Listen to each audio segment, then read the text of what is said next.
Hey folks, Walt Biscardi back with another Final Cut Pro tip. And something that seems to confuse a lot of people is graphic size and image size, and in particular DPI, better known as dots per inch. Seems to be a lot of people who think that the higher the dots per inch, the better the quality of the image in your video, but that's actually not totally true. Here's the same image. This one's a little fuzzy, and this one's a little sharp. But they're both the same photo. What is the difference between them? And it's not the DPI. These are both 72 DPI images. Now, first of all, what does dots per inch mean? Let's drop over here to Photoshop for a second. Dots per inch is actually a print term. And for the purposes of this demonstration, let's say that this image on the left is 72 DPI and the image on the right is 300 DPI.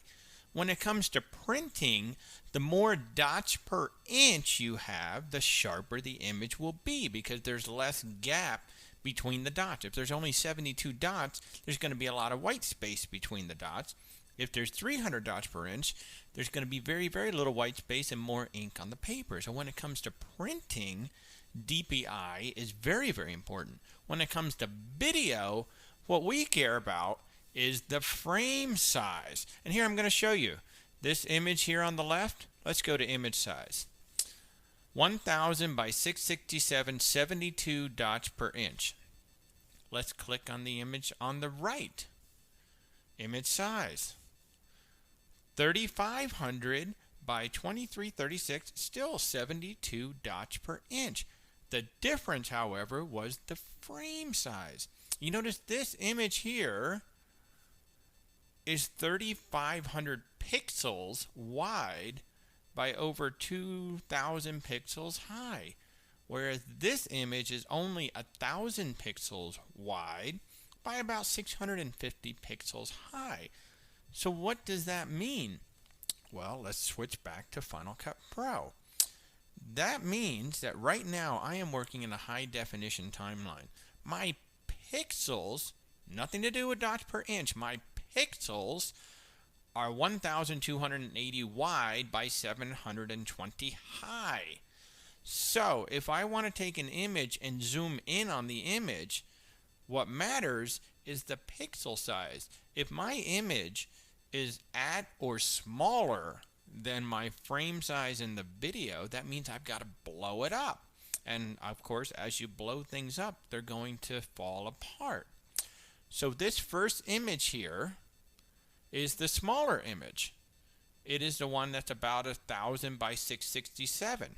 So in order to get Molly this close up, we'll go to our motion tab. I had to blow her up 352%, which of course started making the image fuzzy. However, in the second image, still 72 DPI, but this frame size is 3,500 by about 2,200, much larger image.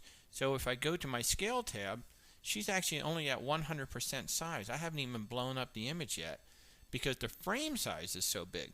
Now let's go ahead and back this out to maybe 50% size. And we'll turn on the image and wireframe. Here is my entire image from the larger 3,500 by 2,200 frame size. I haven't even zoomed in on it yet. I'm still just 100%. Now I'm going to take the smaller image down to 100%. So here is our small image. This is about 1,000 pixels wide by about 600 something high. That's what it looks like in my high def frame. Whereas this is my 3,000 something wide by 2,200 high at 100%. Both of these images are 100%. One is larger than the other. I hope that helps to clear up a little bit about DPI versus frame size. I'm Walt Biscardi. Happy editing.